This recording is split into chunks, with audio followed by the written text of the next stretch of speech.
Hello दोस्तों, स्वागत है आपका यूपी स्टडी दोस्त चैनल में। ये हमारा नया चैनल है जिसमें हम लोग दोस्त की तरह एक दूसरे को सपोर्ट करते हुए आगे बढ़ेंगे। आज इस अनोखे वीडियो में हम लोग क्लास 12th हिंदी के काव्य भाग का पहला पाठ पवन दूतिका पढ़ेंगे, जो कि सामान्य हिंदी और साहित्यिक हिंदी दोनों ही विद्यार्थियों को पढ़ना है।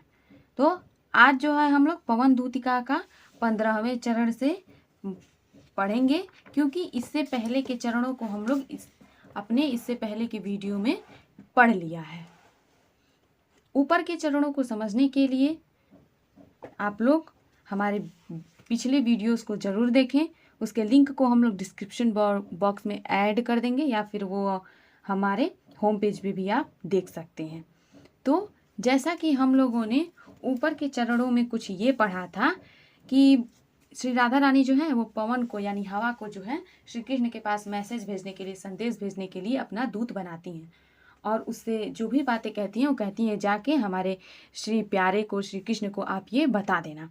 तो 14 चरण तक हमने ये पढ़ा था कि श्री कृष्ण है कैसे और उनकी क्या वेशभूषा है, वो किस प्रकार से दिखते हैं, और रास्ते में जाते वक्त तो तुम्हें क्या किस प्रकार से मदद करना है, ये राधिका जी है पवन को बताती हैं।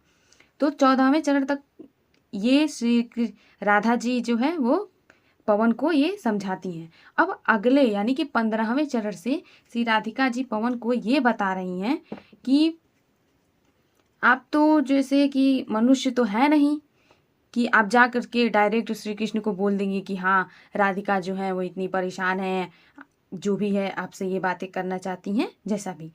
तो वो पवन को यही वो कह रही हैं कि तुम मानो तो हो नहीं तो अपनी बातों को कैसे बताओगे। तो वो उन्हें तरीका बता रही हैं, पवन को ये तरीका बता रही हैं कि आप श्री कृष्ण के सामने अपनी बातों को कैसे रखोगे। तो आइए शुरू करते हैं। तेरे में है न यह गुण जो तू व्यथाए सुनाए, व्यापारों को प्रखर मति और युक्तियों से चलाना, बैठे जो हो निज सदन में मेघ सी कांति वाले, तो चित्रों को इस भवन के ध्यान से देख जाना। श्री राधा रानी पवन को ये कह रही हैं कि हे पवन, तेरे में है न यह गुण जो तू व्यथाएं सुनाए, कि तुम्हारे अंदर ये गुण तो है नहीं कि तू व्यथाएं सुनाए। व्यथाएं का मतलब होता है कि मेरी परेशानी, व्यथा माने परेशानी, कि तुम्हारे अंदर तो ये गुण है नहीं कि तुम जाके किसी से बोल दो कि मेरी परेशानी क्या है।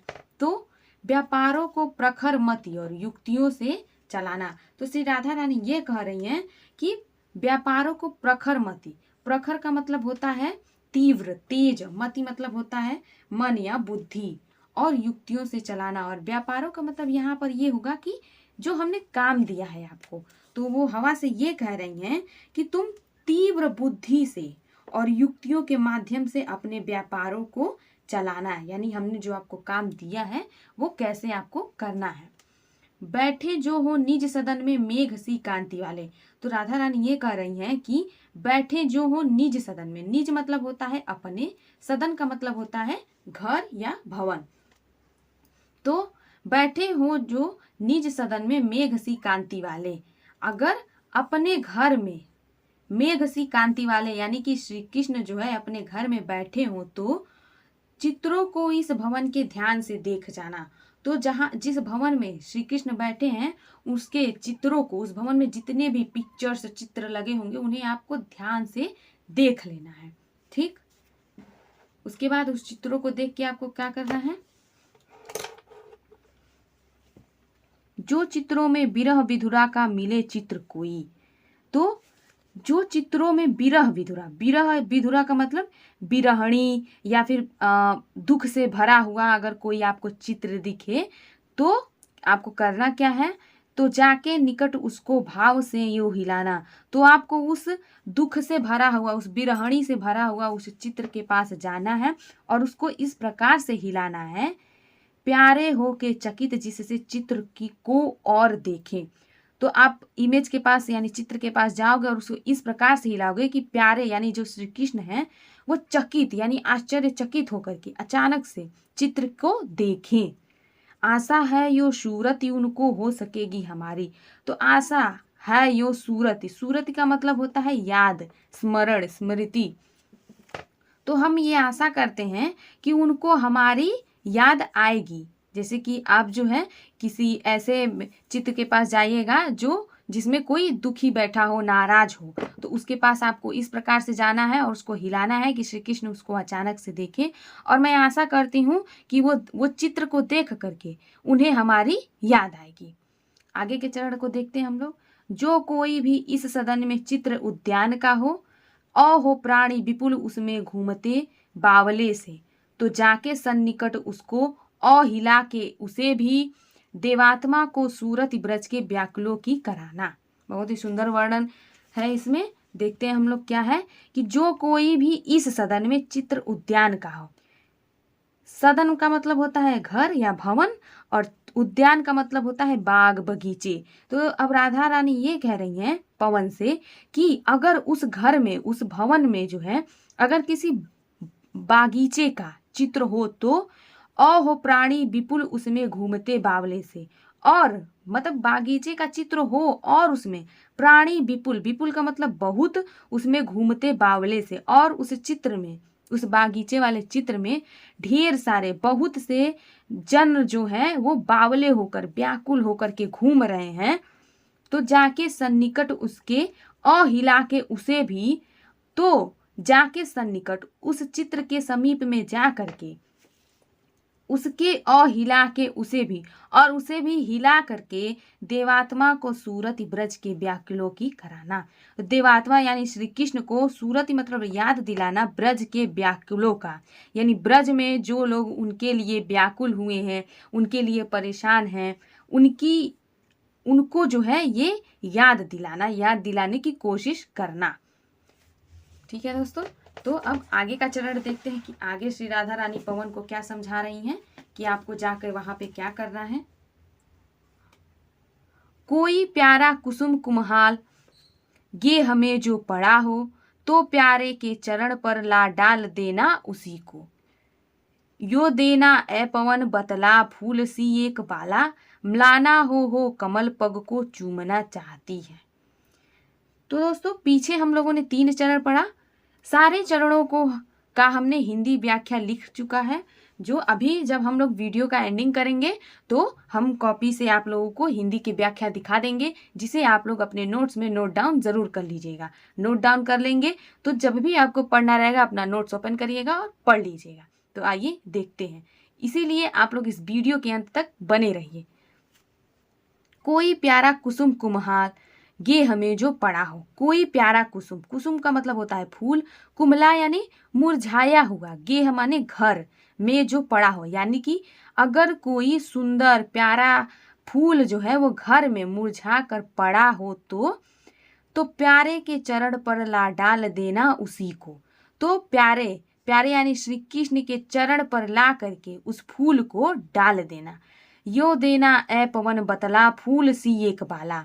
तो जब आप उस पुष्प को श्री कृष्ण के चरण पे डालोगे तो हे पवन, इस प्रकार से आप हमारे प्रियतम को ये बतला दीजिएगा कि इसी फूल के समान, फूल सी एक बाला, कि इसी फूल के समान एक बाला है, यानी एक गोपी है जो म्लाना हो कमल पग को चूमना चाहती है। जो म्लाना, म्लाना माने मलिन होकर, दुखी है, मलिनता के साथ, कमल पग यानी कि आपके कमलवत पग यानी कि चरण को चूमना चाहती है। श्री राधा रानी ये कह रही है पवन से कि अगर श्री कृष्ण जिस घर में, जिस भवन में बैठे हैं वहां पर कोई प्यारा फूल जो है मुरझा कर पड़ा हो तो उसे ला करके हमारे प्यारे श्री कृष्ण के चरण में डाल देना, और उन्हें ये बताने की आप प्रयास करना, प्रयत्न करना कि इसी फूल के समान, इसी मुरझाए हुए फूल के समान एक बाला है जो म्लाना होकर आपके कमलवत चरण को चूमना चाहती है। ठीक है दोस्तों, अगला चरण देखते हैं। जो प्यारे मंजू पवन या वाटिका में खड़े हो, छिद्रों में जा क्वड़ित करना वेणुसा कीचकों को, यो होवेगी सूरत उनको सर्व गोपांगना की, जो है वंशी श्रवण रुचि से दीर्घ उत्कंठ होती। तो अब श्री राधा रानी ये कह रही हैं कि जो प्यारे मंजू पवन या वाटिका में खड़े हो, उस इसके ऊपर के चरणों में तो राधा रानी ये बोल रही थी कि अगर हमारे श्री कृष्ण जो है अगर किसी कमरे में अपने घर में बैठे हो तो आपको क्या करना है। अब वो ये कह रही हैं कि अगर जो प्यारे यानी हमारे प्यारे श्री कृष्ण हैं वो मंजू उपवन, मंजू मतलब होता है सुंदर, उपवन माने होता है बाग बगीचे या वाटिका में खड़े हैं। यानी कि अगर श्री कृष्ण जो है वो सुंदर सुंदर वाटिका में खड़े हैं, उपवन में खड़े हैं, तो छिद्रों में जा क्वड़ित करना वेणुसा कीचकों को। छिद्रों में जा क्वड़ित, क्वड़ित का मतलब होता है बजाना, करना वेणु, वेणु मतलब होता है बांसुरी, सा कीचको, कीचको यानी कि बांस, यानी कि बांसुरी के समान जो बांस है उसके छिद्रों में जा करके आप उसे बजाना। यो होवेगी सूरत उनको सर्व गोपांगना की। तो जब आप उस बांस रूपी बांसुरी को आप बजाएंगे तो होवेगी सूरती, सूरती मतलब याद आएगी उनको सर्व माने सभी गोपांगना यानी गोपिकाओं की, जो है वंश श्रवण रुचि से दीर्घ उत्कट होती। तो जो गोपिकाएं हैं वो वंश यानी कि बांसुरी की, श्रवण रुचि यानी बांसुरी की धुन को सुन करके उसमें एकदम लीन हो जाती हैं, दीर्घ उत्कट होती, और उससे वो अत्यधिक व्याकुल हो जाती हैं।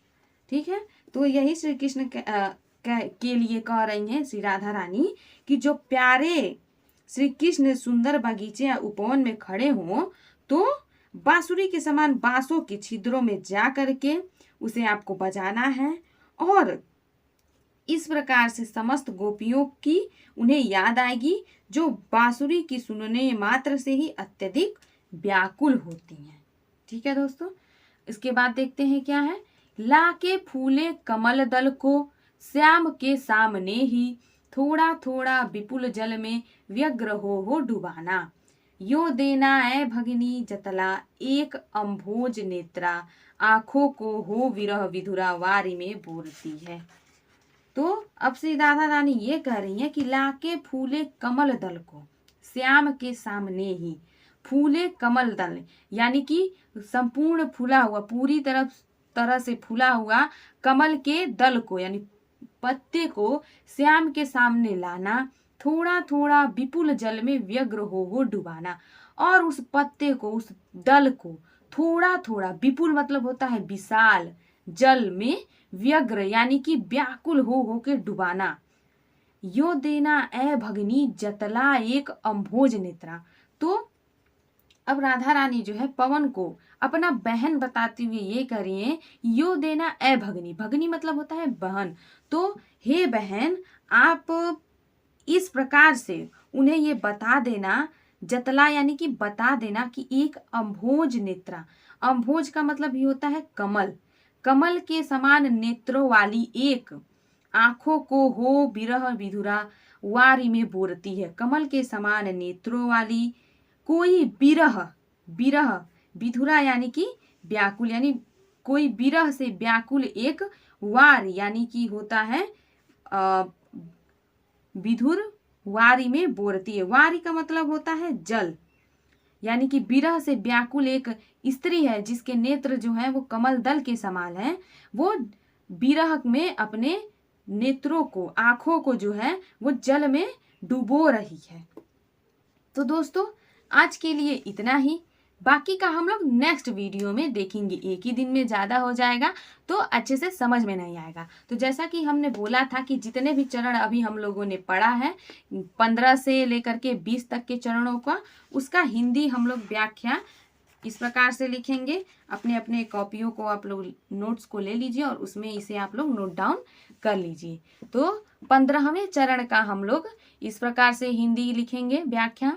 हे पवन तुझ में ये गुण नहीं है कि तुम मेरी परेशानियां उन्हें सुना सको, इसलिए तुम तीव्र बुद्धि से और युक्तियों के माध्यम से अपने व्यापारों को चलाना।